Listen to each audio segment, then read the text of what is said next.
قوا أنفسكم وأهليكم نارا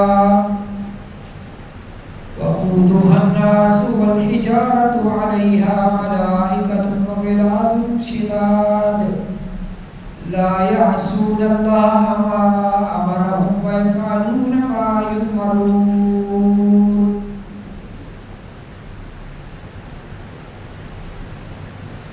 تمام قسم کی پاکیزہ حمد و ثنا، تسبیحات و تعریفات، مقدس و معلی کلمات اللہ احکم الحاکمین رب العالمین کے لیے، وہ ساری کائنات کا خالق و مالک و بادشاہ ہے، حاجت روا و مشکل کشا، غوث اعظم و دستگیر و غریب نواز و داتا و لجپال ہے۔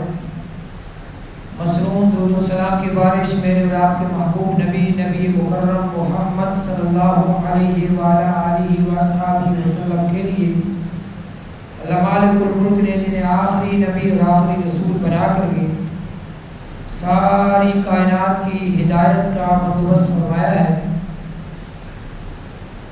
سامعین، اللہ رب العالمین کے فضل و کرم سے ہم انشاءاللہ اولاد کے بارے میں کچھ گزارشات کریں گے، اور جو رہی صحیح کثر ہے انشاءاللہ اگلے جمعات میں بیان کر دی جائے گی۔ اولاد اللہ رب العالمین کی طرف سے ایک نعمت ہے، یہاں تک تو ساری دنیا کا اتفاق ہے، لیکن کبھی غور کیا ہے کہ کل قیامت کے دن اللہ نے نعمتوں کے بارے میں سوال بھی تو کرنا ہے کہ نہیں کرنا؟ آخری پارے میں سورہ تکاثر میں اللہ رب العالمین نے کیا فرمایا؟ الہاکم التکاثر حتی زرتم المقابر کلا سوف تعلمون ثم کلا سوف تعلمون کلا لو تعلمون علم الیقین لترون الجحیم ثم لترونها عین الیقین ثم لتسألون یومئذ عن النعیم۔ قیامت کے دن اللہ نے نعمتوں کے بارے میں سوال کرنا ہے، اس میں جو نعمت اللہ نے دی ہے، جس درجے کی دی ہے، اس درجے کا سوال کیا جائے گا۔ اگر میں آپ سے ایک دن کا، ایک ہفتے کا، ایک نعمت کے بارے میں مکمل جانچ پڑتال کروں، دینے کو تیار ہیں آپ؟ چلیں آپ بھی مجھ سے پوچھیں، میں دینے کو تیار ہوں، سوال ہی نہیں پیدا ہوتا، دے سکتے ہی نہیں۔ اب ایک نعمت اللہ نے دی ہے، اور نعمت اللہ کی کتنی ہے؟ وَإِن تَعُدُّوا نِعْمَتَ اللَّهِ لَا تُحْصُوهَا، اللہ کی نعمتیں شمار کرنے لگو تو شمار، اللہ نے خود گارنٹی دی ہے، شمار نہیں کر سکتے۔ لا تحصوها، تم شمار نہیں کر سکتے۔ تو ان نعمتوں کے اندر ایک نعمت اولاد کی، تو اگر پانی کے متعلق سوال کیا جا سکتا ہے، اگر کھانے کے متعلق سوال کیا جا سکتا ہے، اگر کانوں کے متعلق سوال کیا جا سکتا ہے، یہ تو قرآن مجید میں بھی ہے نا کہ کل قیامت کے دن انسان کے اعضاء انسان کے حق میں یا انسان کے خلاف گواہی دیں گے، اور دل کے بارے میں سوال کیا جائے گا کل قیامت کے دن، یہ بھی قرآن میں موجود ہے۔ جب دل کے بارے میں سوال کیا جا سکتا ہے، آنکھوں کے متعلق سوال کیا جا سکتا ہے، دنیا کی ہر نعمت کے متعلق سوال کیا جا سکتا ہے، تو کیا خیال ہے کہ اولاد اگر نعمت بھی ہے اور نعمت کے بارے میں کل سوال نہیں کیا جائے گا؟ اور اگر یقین ہے سوال کیا جائے گا، تو اس سوال کے لیے آپ کے پاس جواب کیا ہے؟ کیونکہ ایک مسلمان ہمیشہ آخرت کی سوچتا ہے۔ اب ذرا آئیے قرآن مجید سے پوچھتے ہیں، سورہ تحریم کی آیت نمبر 6 اللہ رب العالمین فرماتے ہیں، یا ایھا الذین آمنوا قوا انفسکم واہلیکم نارا، اے ایمان والو اپنے آپ کو اور اپنے گھر والوں کو جہنم کی آگ سے بچاؤ، اپنے آپ کو اور اپنے گھر والوں کو۔ یہاں ایک نکتہ بھی دے دوں، آج کل بھی سوشل میڈیا پہ بہت فسادات ہیں، اور ایک عرصے سے فساد چل رہا ہے۔ ایک طبقہ بڑی محنت سے، بڑی چلاکی کے ساتھ تاریخ اور روایات کی خلط بلط کر کے اور اس میں کچھ فلسفہ جاڑ کے یہ ثابت کرتا ہے کہ رسول اللہ صلی اللہ علیہ وسلم کی بیویاں جو ہیں وہ اہل بیت میں۔ یہ نقطہ دے رہا ہوں ساتھ سے، ذرا سمجھیے گا نقطہ میرا حل ہوتا ہے کہ نہیں ہوتا۔ نہ سمجھ آئے پوچھ لیجئے گا، سمجھ آ جائے تو دعا دے دیجئے گا۔ اب اللہ نے قرآن مجید کی سورہ تحریم میں کیا فرمایا؟ ایمان والوں اپنے آپ کو اور اپنے گھر والوں کو، وَأَهْلِيكُمْ اپنے گھر والوں کو کس سے بچاؤ؟ جہنم کی آگ سے بچاؤ۔ قُوا أَنفُسَكُمْ وَأَهْلِيكُمْ نَارًا۔ اب اپنے آپ کو سمجھ آ گئی۔ وَأَهْلِيكُمْ، اب جو طبقہ یہ کوشش کر رہا ہے، ثابت کر رہا ہے کہ نبی کی بیویاں آل بیت میں نہیں ہیں، نبی کی 3 بیٹیاں نہیں ہیں، ایک بیٹی ہے، 2 داماد اور نہیں ہیں، ایک داماد ہے۔ اب جو بندہ یہ ثابت کر رہا ہے اس سے صرف یہ پوچھے کہ وَأَهْلِيكُمْ نَارًا، جو سورہ تحریم کی آیت نمبر 6 ہے، اس میں اہلیکم بیویاں ہیں کہ نہیں؟ وہ کہے گا بیویاں ہیں۔ جب بیویاں اس میں موجود ہیں تو اللہ نے سوال کر رہا ہے نا، اللہ یہاں یہ سمجھا رہے ہیں، یہ نقطہ دے رہے ہیں کہ وَأَهْلِيكُمْ تمہاری گھر والیاں، تمہاری بیٹیاں، تمہارے بیٹے، تمہارے بچے، تمہاری اولاد، تمہارے ماتحت جتنا خاندان ہے، جن جن کے بارے میں تم سے پوچھ گچھ کی جائے گی، وہ ہوگا جس کی ذمہ داری دنیا میں تمہارے اندر رہی۔ اگر تمہارے اندر جس کی ذمہ داری رہی، کل قیامت کے دن اس کے بارے میں سوال کیا جائے گا۔ یہ آگے چل کے حدیث رسول پیش کرتے ہیں، لیکن یہاں سمجھیے گا اللہ کہتے ہیں اپنے آپ کو اور اپنے گھر والوں کو کس سے بچاؤ؟ جہنم کی آگ سے بچاؤ۔ اور جہنم کی آگ کون سی ہے؟ اللہ فرماتے ہیں اس کی ایک مثال اللہ نے دی ہے، فرمایا وقودها الناس والحجارہ، اس کا ایندھن کوئی تیل نہیں ہے، انسان ہے، انسانوں کے ساتھ، لوگوں کے ساتھ اس کو آگ جلائی جائے گی، والحجارہ، اور اس کا ایندھن پتھر بھی، پتھروں کو اور لوگوں کو جمع کر کے اس کی آگ جلائی جائے گی۔ اور آپ سوچ رہے ہوں گے کہ اللہ نے پھر وہ جہنم تیار اس لیے کی ہے اگر انسانوں کو جلانا، اگر انسانوں کو ہی جلانا ہے تو یہ تو اللہ کی رحمت نہ ہوئی، نعوذ باللہ۔ نہیں، ایسا ہرگز نہیں ہے، ہرگز ایسا نہیں، اللہ کی رحمت ہے، عدل ہے۔ اگر اللہ جنت اور جہنم دونوں نہ بناتا تو نیک اعمال کس نے کرنے تھے؟ اب ایک بندے کو ایک بار نہیں، بار بار بتایا جائے، بار بار ادا کیا جائے، 70 سال 80 سال زندگی میں اس کو سمجھایا جائے اور پھر بھی نہ مانے، یار ایک بار نہیں، 2 بار نہیں، 80 سال 100 سال سمجھایا جائے اس کو، بھائی یہ نہیں کرنا، یہ نہیں کرنا، یہ نہیں کرنا، وہ پھر بھی کر رہا ہے۔ اب اس کی سزا بنتی ہے کہ نہیں بنتی؟ اور سزا تو بن گئی۔ اب اللہ رب العالمین نے جہنم تیار کی ہے، فرمایا جہنم میں نے رکھی اعدت للکافرین، کافروں کے لیے۔ اب بنیادی طور پہ کافر وہ ہوتا ہے جو اللہ کا نافرمان ہے، اللہ کے احکامات کا منکر ہے۔ اب جو اللہ کے احکامات کے انکار کرے گا، ایک بار نہیں بار بار کرے گا، بار بار نہیں ہمیشہ کرے گا، اللہ رب العالمین کل قیامت کے دن اس کو سزا تو دے گا۔ ہاں اللہ کی رحمت ہے، اللہ کسی انسان کو کسی کی دعا یا کسی عمل کے بدلے اس بندے کو فی نفسی ہی معاف کر دے، وہ اللہ کی رحمت ہے۔ لیکن قانون یہی ہے کہ جو سزا برا کرے اس کو سزا دینی چاہیے۔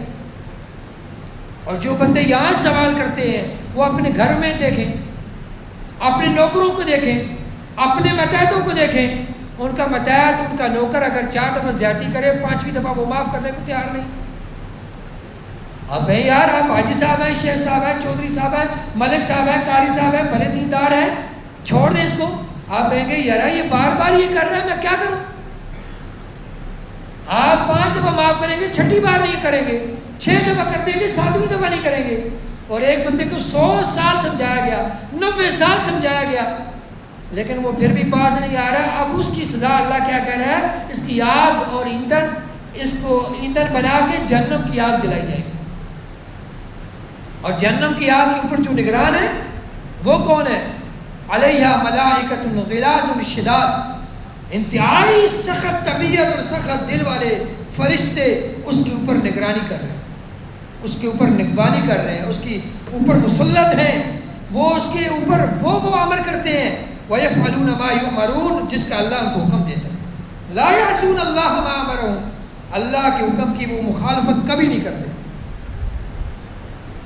اب آپ دیکھیے ذرا آیت شروع کہاں سے ہوئی تھی؟ اپنے گھر والوں کو جہنم کی آگ سے کیا کرو؟ بچاؤ۔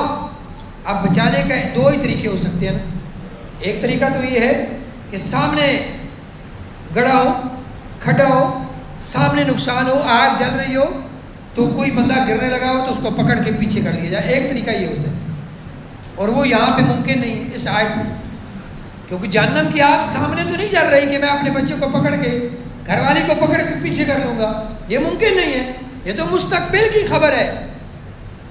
اور اللہ تعالیٰ نے جس طرح خبر دی ہے، جس طرح کوئی بندہ کسی کو خبر دیتا ہے کہ فلاں وقت میں فلاں جگہ پہ یہ کام ہوگا، آگاہی، تعلیم، ہدایت، رہنمائی، تو یہ اس آیت کریمہ کا یہ معنی ہے کہ اگر آپ نے، اللہ نے حکم دیا اپنے گھر والوں کو جہنم کی آگ سے بچاؤ، اپنے آپ کو بچاؤ، دونوں حکم الگ الگ دیے، تو اس کی پھر ایک ہی صورت ممکن ہے کہ وہ تعلیم، وہ ہدایت، وہ رہنمائی ان کو دیں تاکہ وہ جہنم کی آگ والے راستے سے بچ جائیں۔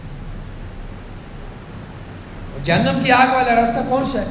ہر نافرمانی، ہر گناہ، ہر بغاوت، ہر سرکشی، ہر حرام کام، ہر گناہ کا کام، ہر فحاشی کا کام، یہ جہنم کے راستے ہیں، جہنم کی آگ کے راستے ہیں، اور جہنم میں ہے ہی آگ، جہنم کی اصل سزا آ گئی ہے، باقی جتنے عذاب ہیں وہ نچلی سطح کے ہیں، وہ بعد کی ہے، وہ سیکنڈ آپشن ہے، جہنم کا اصل سزا آ گئی ہے۔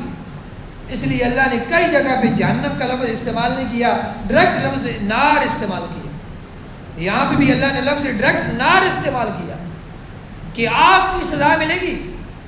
اب آگ کی سزا کے اندر جانے کے بعد کچھ لوگوں کے دیگر جرائم ہوں گے، دیگر گناہ ہوں گے، ان کو دیگر سزائیں بھی ملیں گی۔ اللہ تعالی ہمیں محفوظ فرمائے۔ اللہم اجرنی من النار، اللہم اجرنا من النار، اللہ ہمیں جہنم کی آگ سے محفوظ فرما۔ اللہم انا نعوذ بک من عذاب القبر ومن عذاب جہنم، اللہ ہم تیری پناہ چاہتے ہیں جہنم اور قبر کے عذاب سے۔ لیکن اللہ نے کیا فرمایا کہ اپنے گھر والوں کو جہنم کی آگ سے بچاؤ۔ سمجھ آ گیا نقطہ؟ کہ ان کو وہ تعلیم دو، ان کو وہ راستہ بتاؤ، ان کو وہ ہدایت دو، ان کو وہ سبق پڑھاؤ تاکہ وہ جہنم کی آگ سے بچ جائے۔ یعنی معلوم یہ ہوا کہ اپنے بچوں کو، اپنے گھر والیوں کو دین کی تعلیم دو، اور دین کی تعلیم جہنم کی آگ سے بچائے گی۔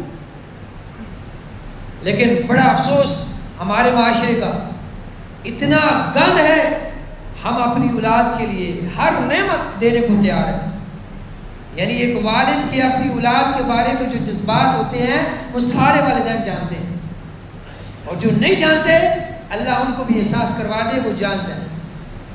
ایک والد اپنی اولاد کو، ایک والدہ اپنی اولاد کو، دنیا میں واحد رشتہ والدین کا ہے جو اپنی اولاد کو اپنے سے آگے دیکھنا چاہتا ہے، اپنے سے آگے نہیں، دنیا کی ہر چیز سے آگے دیکھنا چاہتا ہے۔ دنیا میں سب سے آگے اگر کسی کو کوئی چیز ہو سکتی ہے اولاد ہو سکتی ہے، اپنی جان سے بھی بڑھ کے۔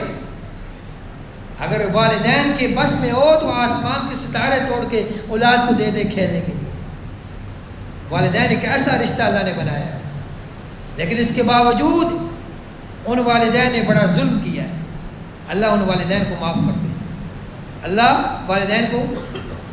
ہمارے والدین کو معاف فرما، اللہ ہمارے والدین پہ رحم و کرم فرما دے۔ رب ارحمہما کما ربیانی صغیرا، اولاد والدین کی کبھی شکایت نہیں کرنی، اللہ سے کبھی شکوہ نہیں کرنا، والدین کو کبھی اف تک نہیں کہنی، والدین کو کبھی ڈانٹنا نہیں ہے، کبھی برا نہیں کہنا، لیکن حقیقت سے انکار بھی ہم نہیں کر سکتے۔ میں جو چونکہ آپ کا معلم ہوں نا، آپ کو سبق پڑھا رہا ہوں، سکھا رہا ہوں، کیونکہ آپ بھی والدین ہیں۔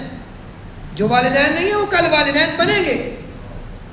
اولاد کو بگاڑنے میں یا سنوارنے میں سب سے بڑا کردار والدین کا ہوتا ہے، اس بات سے انکار نہیں کیا جا سکتا۔ انکار کرنا اپنے آپ کو دھوکہ دینے والی بات ہے۔ اب کبوتر بلی کو دیکھ کے آنکھیں بند کر لے، تو کیا باہر جان بچ جائے گی؟ جان نہیں بچتی. بتانا پڑے گا، سمجھانا پڑے گا کہ اولاد کے بگاڑ کا سبب کیا ہے. دیکھیں نا آج جو اولادیں نافرمان ہیں، آپ خود اپنے گھروں میں اپنی برادری میں دیکھ لیں، جو بچہ نافرمان ہے اس کے وہ اتنا بڑا ہو گیا، 18 سال 15 سال 20 سال کا بچہ ہو گیا، 30 سال کا ہو گیا، یہ گبرو جوان، اس کی اتنی پرورش تک کسی نے کردار ادا کیا کہ نہیں کیا؟ یقیناً والدین نے. اور اس کی ایک ایک ادا، ایک ایک لمحہ اگر آپ گنوانا چاہیں گنوا نہیں سکتے. کیسے کیسے اس کے نخرے پوری کیے، کون سی اس کی ضرورت پوری کی، سب کچھ کیا، لیکن اس کو دین کی تعلیم. یوں سمجھیے کہ ایک موبائل ہے، کوئی بڑے سے بڑا قیمتی موبائل لے لے اور اس کا سافٹ ویئر خراب ہو جائے نہ ہو، وہ موبائل آپ کے کسی کام کا ہے. انجن موجود ہے، باڈی موجود ہے، سب کچھ موجود ہے، نیو ہے، کھلا نہیں ہے، لیکن سافٹ ویئر نہیں ہے، اس کی روح نہیں ہے. اب اولاد آپ نے بڑی کر لی، کمایا اس کو، کھلایا اس کو، پہنایا اس کو، پلایا اس کو، لیکن اس کی روحانیت کی، اس کا سافٹ ویئر نہیں کیا. اب یہ بڑی گبرو جوان ہو گئی، یہ آپ کو آنکھیں دکھاتی ہے تو قصور اس کا بھی ہے، لیکن اس سے بڑا قصور آپ کا ہے. بھائی اللہ آپ کو معاف کر دے. آپ والدین ہیں، میرے سروں کے تاج ہیں. ہر والد یقین کریں وہ اتنا درجہ رکھتا ہے کہ دنیا میں اللہ اور اللہ کے رسول کے بعد سب سے زیادہ مقام والدین کا ہے. لیکن والدین کو یہ سمجھنا چاہیے کہ ہماری اولاد کہاں سے بگڑ رہی ہے. 2 دن قبل ایک ویڈیو آئی ہے، ایک ماں اور باپ تھانے میں بند ہیں اور دعائیاں دے رہے ہیں کہ ہماری سگے بیٹے نے، جوان بیٹے نے بہو کے ساتھ مل کے ہم پر چوری کا کیس کیا ہے کہ انہوں نے میری چوری کی. ایمان سے بتائیے، ایمان سے بتائیے، اس بچے کو اتنا بڑا کرنے میں کردار کس کا ہے؟ ماں باپ کا ہے نا. ہر خرچہ اٹھایا، ہر نخرہ اٹھایا، ان کے عقل گند بھی دھویا، صاف کیا، ان کو ہر چیز دی، لیکن ایک چیز کی کمی رہ گئی ہے. وہ کون سی ہے؟ دین کی، سافٹ ویئر کی، روحانیت کی. دین کی تعلیم نہیں دی، اور آج نہ دینے کی وجہ سے آج ہمارے گھروں میں ہمارے بچے، ہماری بیٹیاں حلال و حرام کی تمیز نہیں ہے ان میں، چھوٹے بڑے کی تمیز نہیں ہے ان میں. عورتیں تو اللہ معاف فرمائے وہ مردوں سے بھی 4 دانے آگے، آشناؤں کے ساتھ مل کے ماں باپ کو گالیاں دیتے، ماں باپ کو قتل کرتے، ماں باپ کو برا کہتے. اور بچے وہ بیویوں کے کہنے پہ، عورتوں کے کہنے پہ، عورتوں کے ساتھ عشق مشوقی میں، دنیا کے مال و حرص کی وجہ سے اپنے والدین کو اولڈ ہوم میں داخل کرا. اولڈ ہوم بھرے نہیں پڑے؟ بڑے بڑے، جا کے پوچھیں، ایک سے پوچھیں، ان کی اولادیں موجود ہیں. میں ایک بزرگ کا واقعہ خود سن رہا تھا، دیکھ رہا تھا، رو رہا تھا. اللہ کی قسم، وہ کہتے ہیں میرے بیٹے ہیں، 3 بیٹے ہیں، ڈاکٹر ہیں، تینوں بیرون ممالک میں ہوتے ہیں، لیکن باپ اولڈ ہوم میں. یہ کیا وجہ ہے؟ باپ نے ڈاکٹر بنایا. ڈاکٹر بنانا آسان ہے؟ لاکھوں روپے لگتے ہیں. باپ نے ساری زندگی کی جمع پونجی لگا دی اور کہاں سے حلال و حرام اٹھایا، خدار اٹھایا، محنت کی، مانگا، اس کو پڑھایا، لیکن اس کو دین کی تعلیم نہیں دی. بیٹے کو پڑھا لیا، بیٹا دیندار دنیا دار بن گیا، دنیا مل گئی، اور دین نہ دیا تو دین نہ ملا. وقوا انفسکم واہلیکم نارا، اپنے آپ کو، اپنے گھر والوں کو جہنم کی آگ سے بچاؤ. جہنم کی آگ سے ڈاکٹری بچائے گی؟ دنیا کی ہر نعمت دو، لیکن ہر نعمت سے پہلے، ہر نعمت کے ساتھ، ہر نعمت کے بعد، ہر نعمت کی موجودگی میں دین کبھی بھی نہ چھوڑو. دین ہمیشہ اپنی اولاد کو دو. آج کہا جاتا ہے بڑے فتنے ہیں، بڑے بہانے ہیں، بڑے فسادات ہیں، اور ایسے ایسے فتنے اللہ معاف فرمائے دینداروں کے خلاف، اہل دین کے خلاف. ایک تو اس میڈیا کی بے لگامی نے ہمارے دین کو بڑا بدنام کیا. یقین کریں 2 ٹکے کا آدمی ہوتا ہے جس کو گھر والے حیثیت نہیں دیتے، کبھی ایک مدرسے کے خلاف، کبھی ایک مسجد کے خلاف، کبھی ایک مولوی کے خلاف. ہم کہتے ہیں جو جرم کرے اس کو لٹکا دیا جائے، سزا دے دی جائے، شرعی سزا دے دی جائے، چاہے وہ ڈاکٹر کرے جناح ہاسپٹل کا، چاہے بھاولپور اسلامیہ یونیورسٹی کا کام کرے، نام تو اسلامیہ کا بدنام ہی کر دیا جائے، وہ یونیورسٹی یا مدرسہ نہیں ہے. چاہے وہاں کا کوئی پروفیسر کرے، چاہے مدرسے کا مولوی کرے، غلط جو بھی کرے اس کو سزا دینی چاہیے، لیکن اسلام کی بدنامی کا باعث بننے والے صحافی یہ اس سے بڑے مجرم ہیں، بڑے بغیرت ہیں کہ جو عورتوں کی بھی عزت، جن کے ساتھ معاملات ہوا، وہ غلطی ہوئی، پورے معاشرے میں اس گناہ کی تشہیر کر رہے ہیں، لوگوں کو بتا رہے ہیں اس طریقے سے گناہ کیا جاتا ہے۔ کبھی غیر مسلم معاشرے کو بھی دیکھا ہے گناہ کی تشہیر کرتے ہوئے؟ ہم لوگ اپنے گناہ کے، اپنے معاشرے کی تشہیر کر کے خوش ہوتے ہیں، ہم نے بڑے فلاں مجرم کو بے نقاب کر دیا۔ کیا کر دیا تم نے؟ تم نے تو سینکڑوں لوگوں کو راستہ بتا دیا ہے کہ یہ جرم اس طریقے سے بھی ہوتا ہے۔ یہ جرم کی روک تھام کا ذریعہ نہیں ہے صحافت، ان صحافیوں کو لگام دینا بھی حکومت کی ذمہ داری ہے، جن کو گھروں میں حیثیت نہیں ہے، جن کو محلے میں کوئی حیثیت نہیں ہے، برادری میں کوئی حیثیت نہیں ہے، وہ مائک اٹھاتے ہیں، 300-3000 کا مائک لیا بازار سے جا کے کسی کی رپورٹ، کسی کی جناب کر رہے ہیں۔ کیا کر رہے ہو تم؟ یہ دین کی خدمت ہے، معاشرے کی خدمت ہے، یہ حکومت کا کام ہے، ریاست کا کام ہے۔ جو برائی کرے اس کو لٹکاؤ، میں خود کہتا ہوں جو جرم کرے اس کو لٹکا دینا چاہیے، یہ تو رسول اللہ کی تعلیم ہے۔ آپ نے فرمایا میری بیٹی فاطمہ چوری کرے اس کا ہاتھ بھی میں محمد کاٹ دوں، حدیث ہے، حدیث نہ ہوتی کبھی بھی میں یہ لفظ استعمال نہ کرتا۔ اللہ کے نبی کا فرمان ہے، لو ان فاطمہ بنت محمد، اگر فاطمہ بنت محمد چوری کرتی لقطعت یدہا، میں اس کا بھی ہاتھ کاٹ دیتا۔ محمد رسول اللہ فرما رہے ہیں، اگر محمد رسول اللہ اپنے گھر میں یہ تعلیم اور یہ قانون نافذ کر رہے ہیں تو ہم بھی تو یہی کہتے ہیں، دنیا میں جو جرم کرے اس کی سزا اسے ملے۔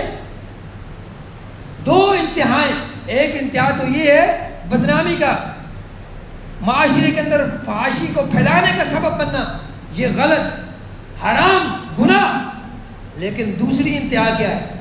منافقت ہمارے معاشرے کی، دنیا کی ہر گناہ کو دیکھ کے آنکھیں بند کر لیتے ہیں، کہتے ہیں یار وہ غلط ہے نا، ادارہ تو غلط نہیں ہے، وہ غلط ہے، یہ شعبہ تو غلط نہیں ہے، لیکن جب کسی مدرسے کی مولوی کی بات آ جائے تو پورے مدارس کے خلاف جناب پروپیگنڈا ذہن ایسا بن جاتا ہے، اور جی مولوی بڑے گندے ہیں، مدرسے بڑے گندے ہیں، مدرسوں کا ماحول بڑا گندا ہے۔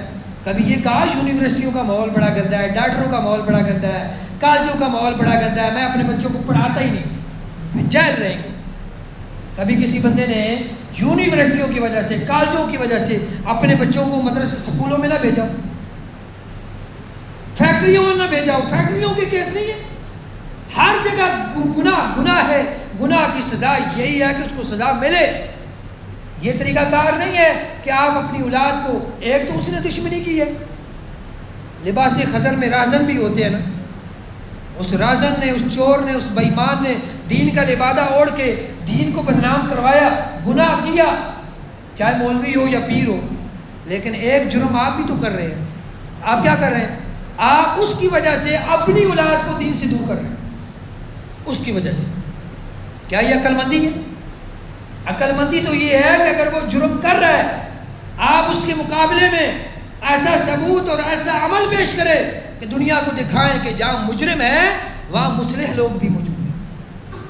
یہ تو نہ ہوا کہ شیطان جرم کر رہا ہے تو ہم کہیں یار ہے ہی سارا جرم، آج کے بعد ہم بھی جرم کریں گے، یا ہم آنکھیں بند کر لیں گے۔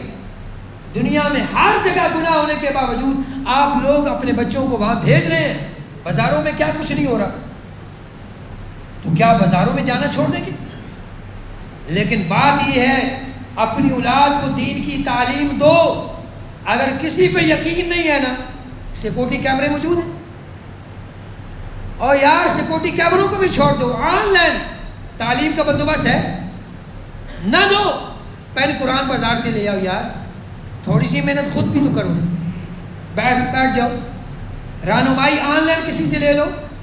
اگر آپ تعلیم دینا چاہیں اپنی اولاد کو، اس دور میں اللہ کی نعمتوں کا دور ہے، اسباب موجود ہیں، کوئی بہانہ باقی نہیں رہا۔ ہاں نہ دینا چاہیں تو بہانے ہی بہانے، لیکن نہیں دیں گے تو یاد رکھنا کل یہ اولاد بڑی ہو جائے گی، آپ نے نہیں رہنا سدا، اس اولاد نے آپ کی زندگی میں، آپ کی زندگی کے بعد بھی آپ کا دل بھی دکھانا ہے، آپ کی آخرت بھی برباد کرنی ہے۔ آخرت برباد کیسے ہوگی؟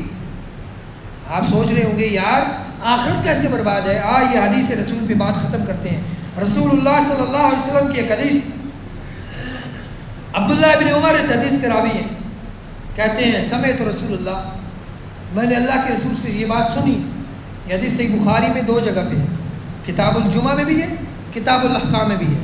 فرماتے ہیں میں نے رسول اللہ سے سنا ہے، اللہ کے نبی نے فرمایا کلکم رائن و کلکم مسئول عن رعیتی، تم میں سے ہر ایک آدمی نگران ہے، ہر ایک آدمی. کوئی آدمی ایسا نہیں ہے دنیا میں جس سے کل قیامت کے دن اس کی نگرانی کے بارے میں سوال نہ کیا جائے. کوئی بندہ ایسا نہیں، کوئی بندہ ایسا نہیں ہے. آپ نے فرمایا کلکم رائن و کلکم مسئول، تم میں سے ہر ایک سے سوال کیا جائے گا عن رعیتی، اس کی رعایا کے بارے میں. پھر آپ صلی اللہ علیہ وسلم نے کچھ نمونے کے طور پہ الفاظ بیان فرمایا سنو والرجل راعٍ فی آلہ، ایک بندہ، ایک مرد وہ نگران ہے اپنے گھر والوں کے اوپر، اس سے سوال کیا جائے گا اس کے گھر والوں کے متعلق. آلہ بیوی بھی، بیٹیاں بھی، بچے بھی، بہو بھی، سارا اس کے نیچے جو اس کا ٹبر ہے اس کے بارے میں سوال کیا جائے گا. تو نے کیسا انتخاب کیا، کیسا لایا، کیسا پڑھایا، کیسا پہنایا، کیسا دین سکھایا، ہر چیز کے بارے میں سوال کیا جائے گا. اور پھر فرمانے لگے رسول اللہ والمرأۃ راعیۃ، عورتیں وہ بھی راعیہ ہیں، وہ بھی نگران ہیں اپنے گھر والے کے گھر اور اس کی اولاد، وولدہ، اس کی اولاد کے بارے میں، اس کے گھر والے کے گھر کے متعلق سوال کیا جائے گا. کس سے؟ ان عورتوں سے سوال کیا جائے گا. اور پھر فرمایا والخادم راعٍ فی مال سیدی، خادم، نوکر. کوئی تم میں سے اگر کوئی ایسا آدمی بیٹھا ہے جو کسی کے ماتحت کام کرتا ہے تو یہ مت سمجھو کہ ہم سے تو نہیں پوچھا جائے گا، ہمارے آقا سے پوچھا جائے گا، شیخ صاحب سے پوچھا جانا ہے، شیخ صاحب کے نیچے جو کام کرنے والے ہیں ان سے کام پوچھا جانا ہے. یہ غلط فہمی دور کر دو. دنیا میں ہر ایک سے سوال ہے، ہر ایک سے سوال ہے کہ دنیا میں کیا کیا کیا ہے. آپ نے فرمایا والخادم راعٍ فی مال سیدہ، قیامت کے دن ایک نوکر سے، خادم سے سوال کیا جائے گا، غلام سے سوال کیا جائے گا، خادم سے سوال کیا جائے گا فی مال سیدہ، اس کے جو سید، اس کا جو آقا، اس کا جو مالک، اس کا جو نگہبان، اس کا جو نگران، اس کا جو سربراہ، اس کے مال کے متعلق کہ تو نے اس کے مال کی نگرانی کتنی کی ہے، کہاں کہاں خیانت کی ہے، کہاں کہاں اس کا مال غلط استعمال کیا ہے، کس کس کو اقربا پروری کی ہے، کس کس کو مال اٹھا کے دیا ہے، چوری کیا ہے، کہاں کہاں مال کا نقصان کیا ہے. پوری امانت داری کے ساتھ کام کرو گے، کل قیامت دن کامیاب ہو جائے. ہاں غلطی ہو گئی، اللہ معاف کرنے والا ہے، لیکن سمجھ یہ ہے کہ پلٹ آؤ، توبہ کر لو. یہ نہیں کہ ڈٹے رہو، ڈٹا رہنا گناہ پہ یہ توبہ نہیں ہے. آگے اللہ رب العالمین فرماتے ہیں وَمَسْئُولٌ عَنْ رَعِيَّتِهِ، فرمایا وَالرَّجُلُ رَاعٍ فِي مَالِ أَبِيهِ وَمَسْئُولٌ عَنْ رَعِيَّتِهِ. کبھی کبھار یہ بھی ہوتا ہے کہ میرا مال بھی ہے اور میرے باپ کا مال بھی ہے. اب باپ کے مال میں چونکہ دیگر بھائی بھی ہیں، بہنیں بھی ہیں، ماں بھی ہے، اس کے دیگر اقربا بھی ہیں، تو میں یہ نہیں کر سکتا کہ میں اس کا مال جو چاہوں جیسے چاہوں اڑا دوں، یہ نہیں کر سکتا کیونکہ میرا باپ ہے. اللہ کے نبی نے فرمایا وَالرَّجُلُ رَاعٍ فِي مَالِ أَبِيهِ، اور ایک بندہ سے سوال یہ بھی کیا جائے گا اس کے باپ کے مال کے بارے میں. اور فرمایا وَكُلُّكُمْ رَاعٍ وَمَسْئُولٌ عَنْ رَعِيَّتِهِ، خبردار، الفاظ دوبارہ بیان کر دیے، ہر ایک تم میں نگران اور محافظ ہے. کل قیامت کے دن اس سے اس کے مال کے متعلق، اس کی رعایا کے بارے میں، اس کی ذمہ داری کے بارے میں سوال کیا جائے گا. اور پھر فرمایا الامام، جو حاکم وقت ہے، راعٍ ومسئول عن رعیتہ، اس سے سوال کیا جائے گا اس کی رعایا کے بارے میں. مریم نواز یا کوئی بھی چھوٹا وزیر ہو یا بڑا ہو، ظاہری ہو یا باطنی ہو، ہر ایک سے اس کی رعایا کے بارے میں سوال کیا جائے گا. جو آج ہیں ان سے بھی، جو گزر چکے ان سے بھی، جو آنے والے ان سے بھی. قیامت تک کے لیے یہ رسول اللہ کا قانون ہے. فرمایا حاکم وقت سے بھی اس کی رعایا کے بارے میں پوچھا جائے گا.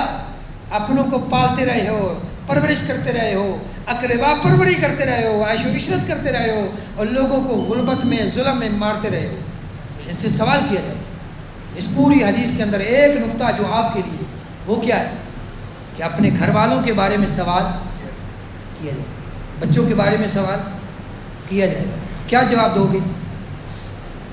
اللہ سے دعا کروں اللہ تعالیٰ ہمیں اپنی اولاد کی دینی فکر کی توفیق عطا فرمائے۔